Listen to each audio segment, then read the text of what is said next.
Hello, magandang araw. Kung napadpad ka ngayon sa video na to, malamang estudyante kita sa Static of Rigid Bodies. I am Engineer Ronel Romero, and I want to present to you and teach you all about force vectors. So, simulan natin dito sa representation of vectors using rectangular components. Tingnan natin yung basics of it. Sa isang three-dimensional system, may tinatawag tayong Cartesian vector notation. Paano natin sinusulat yung mga sentences into a vector notation. So, review on your mnemonics, no? Or yung right hand rule natin sa pag-alam ng direction ng ating mga axis. So, may tinatawag tayong I, J, K axis or yung X, Y, Z axis. So, nandito yung plane ng XY along the horizontal planes. And yung vertical axis natin is yung Z. So, para sa ating klase, ito po yung ating standard. So, para hindi natin makalimutan, gamitin natin yung kamay natin. No? Yung thumb, kung saan nakaturo, yun yung Z-axis. And X naman is yung turo dun sa 4 na fingers mo. And then, to the left turn, okay, ng inyong right hand, nandun naman yung direction ng y-axis mo. So, we have a simple representation of a force A here with its components AX, AY, and AZ on the I, J, K direction. So, kapag may Cartesian vector notation, meron tayong isusulat na I, J, K na naka-bold text. Parang ganito. Okay? So, this is now the Cartesian vector notation. Para makuha yung magnitude nito, alam natin na kumukuha tayo ng magnitude of the vector using Pythagorean formula. So, to get that, we have a is equal to square root of ax squared plus ay squared plus az squared. So, as we go to the derivation of how to get the vector is, tingnan natin itong diagram na to. Okay? So, mukhang magulong tingnan, pero nakakakita ba kayo ng isang prism? So, ito po yun. Yan. So, sa prism na yan, nandun yung force. This is the force A. Yan. And, meron din siya ulit na mga resultant. Components. So, AX, AY, AZ. Okay? And from that, nakabuo din tayo ng tatlong right triangles. Okay? So, kunin natin yung mga values of angles in terms of its components. So, may nakikita rin kayong mga angles alpha, beta, and this angle. Okay? Sigma, I guess, that term. So, we have this triangle. So, looking at this triangle, yan. Yung alpha triangle. So, may mali lang ako dito. Dapat hypotenuse tong force A. So, as you can see, the position of the alpha here will tell you the relationship between A and its components AX is cosine alpha is equal to AX over A. So, we have this boxed formula, AX is equal to A cosine alpha. Okay? So, gawin din natin siya sa beta. So, itong right triangle na to na na-form is ito. So, we have cosine beta is equal to AY over A. So, next, yung sa sigma naman, so, yan. So, ito yung kanyang triangle. So, we have this cosine. So, meron tayong formulas na sa pagkuha ng angle. Yeah. So, pag tinanong yung direction of this force, we have three directions. Okay? So, the direction cosines can now be calculated by simply replacing A with 1. So, pwede nating palitan ng 1 as definition of unit vector. So, unit vector is the direction for the magnitude. No? Kaya siya nagiging vector kasi may magnitude at direction. So, unit vector ang symbol natin doon ay lambda. So, ito. So, we have this lambda. Yeah.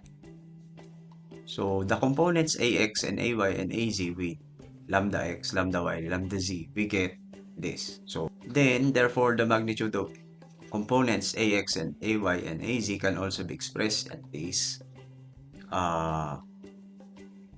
definition. Ayan. So, kung papalitan mo naman ng lambda X, yung cosine alpha, ayan. Therefore, itong Cartesian vector notation na to is ipalit natin yung mga to, yung AX. Yan. Then, pwede nating i-factor out si A. Then, itong A na to is the scalar quantity. And this one na naka-open and close is your unit vector. I-replace natin ng isang single lambda and you will get this.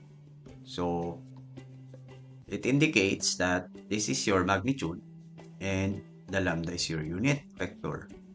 All in all, thus, the vector representation of A is simply the product of its magnitude and unit vector. So, para akong nag-derive sa inyo ng definition ng vector. So, tatandaan nyo yan. Okay? You can also, prove that this should be satisfied po. 1 is equal to this. Okay? Then, let's proceed. So, in other occasion, we can also represent the direction of vector A directed using two different angles na transverse angle theta. Transverse, ibig sabihin ng transverse, along the horizontal plane. Transverse. And the azimuth angle phi. Ito naman, no? So, ito naman nakatayo, no? So, as shown below, and the components of A can be determined by applying trigonometry first at the triangle where phi is present. So, kung titingnan nyo po itong triangle na to, we have AZ and force A. Ang hypotenuse niyan ay yung A. AZ is yung vertical leg. So, kaya, pwede tayo mag-cosine ng phi. Cosine phi is equal to AZ adjacent over hypotenuse A. So, nakuha natin to. While looking at the transverse plane, ito yung AX, AY, or XY plane, nandun yung theta. So, pwede rin natin kunin yung triangle na to and causing an A prime force here. Isipin natin tong A prime force is yung shadow nung A.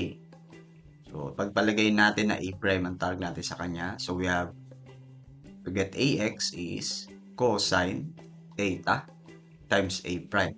Nakuha natin. Triangle yan eh. Okay, opposite, adjacent, hypotenuse. Yung AX is nasa adjacent. So, we have this. Next, kunin natin yung AY. So, since yung AY is vertical leg nito, so ito yung AY. Okay? Ito yung AY natin. Ngayon, siya naman ay A prime sin theta. Therefore, kung ipapalit natin yung A prime value, nakuha natin dun sa may phi, we have the relationship A sin phi cosine theta. Ito naman, sin phi sin theta. So, remind ko lang itong mga to. So, pwede daw natin siyang i-represent by that forms. Therefore, this notation can also be written as, okay, so ipapalit nyo lang yung AX value, which is ito, and yung AY, which is ito, and yung AZ in terms of P. So, nakita nyo, in terms of P, theta. So, saan kinuha ang triangle? Doon sa nakatayo na part ng force A and doon sa nakahiga sa part naman ng A prime. Which is yung A primes is yung shadow nga Yung parang shadow. So, pwede rin nating sabihin na yung A prime is A in XY axis, XY plane. So, this is just a representation. Okay? So, yun. Para magawa yung sample na to, yung nakikita natin ngayon, bigyan natin ng, ayan, sample. So, para makita natin, yung A na force, halimbawa, is nakadirect ng 30 degrees mula sa z-axis. So, nai-imagine nyo na parang ito yung sinasabi nating triangle niya. Okay? And yan yung may phi kanina. And dito yung theta. So, ibig sabihin, ito yung shadow na sinutukoy ko. Ito yung A prime. Okay? So, parang ganito yan. Okay? So, this A, XY, is also the A prime. Now, if you look at these broken lines, yan yung AZ na kailangan natin kunin. And you have this A prime. Calculate first the AZ and your A prime. Then where your phi is 30 and your theta is 40. Okay? So, yung AZ, madali na lang yun dahil cosine of ano nga lang yun, di ba? Cosine of P times A. And the value of A is 12 meters. 12 meters. Cosine 30. Therefore, you can now get your A prime naman as your next step. Then, A sine 30, which is 6 meters. Gagamitin mo kasi itong dalawang to, yung first and second step na to, sa pagkuha naman ng AX and AY na nandito. Okay? So, this is your AY, AX. So, sa AX, you know that is A prime cosine theta. Cosine theta. So, you have this triangle. Again, this is your 40. This is your AX. And this is your A prime. Kaya, cosine theta. Substitute A prime. Did you get that?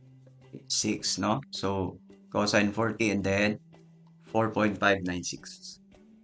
And we have AY. Ginawa ko lang sine 3.857. So, yan yung eksaktong sample ng pinapaliwanag natin kanina. So, if you write the notation of force A, you will say this.